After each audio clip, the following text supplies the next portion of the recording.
Most women aren't afraid of wearing color. They're afraid of looking stupid or wearing colors that's inappropriate for their age. Once you understand the difference, everything about the way you dress will shift for you like that. So today I'm going to give you 3 approaches for you to start wearing color with confidence. Know your key color. Knowing your key color is always the starting point for a lot of my clients, and also if you were just a community member asking a simple question about, I want to wear a color but I don't know which one. Well, I'm going to ask you, what is your key color? What is that color that complements your skin tone as well as your environment, your lifestyle?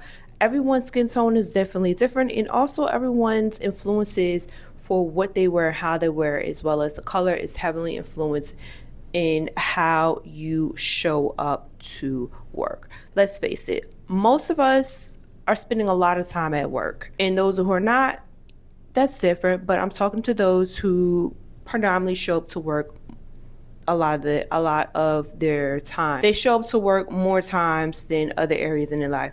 You need to dress accordingly. So having that key color, that foundational color, is always helpful. And once you have that down pat on knowing what really flatters your skin tone as well as just fits your whole lifestyle of what's going on within your, as I like to call it, your inner world, then you can kind of just start playing around with accent colors and seeing what really works for the context, the occasions, in X, Y, and Z. Number 2, align your colors with your message. Color communicates. I work with a lot of professional, when I mean professional, I mean upper management type of women, and they are not label whores. They like to just look good. Some will spend money on luxury, but they also want to mix it in with inexpensive things, since there are some who are extremely frugal.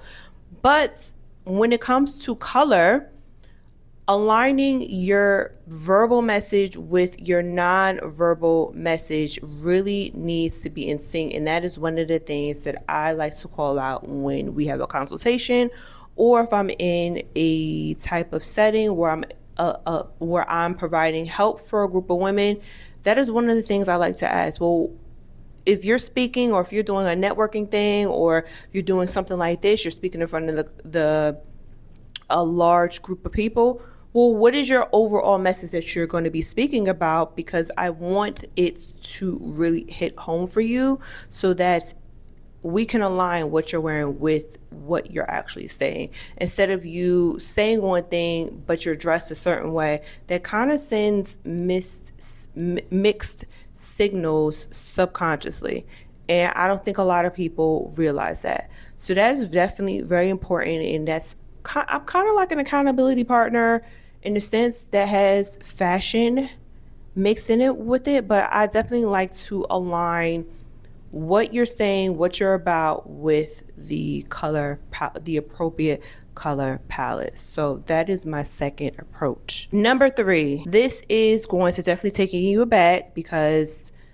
you're probably not going to be expecting this. But number 3 approach is take notes, observe yourself, treat yourself like a case study.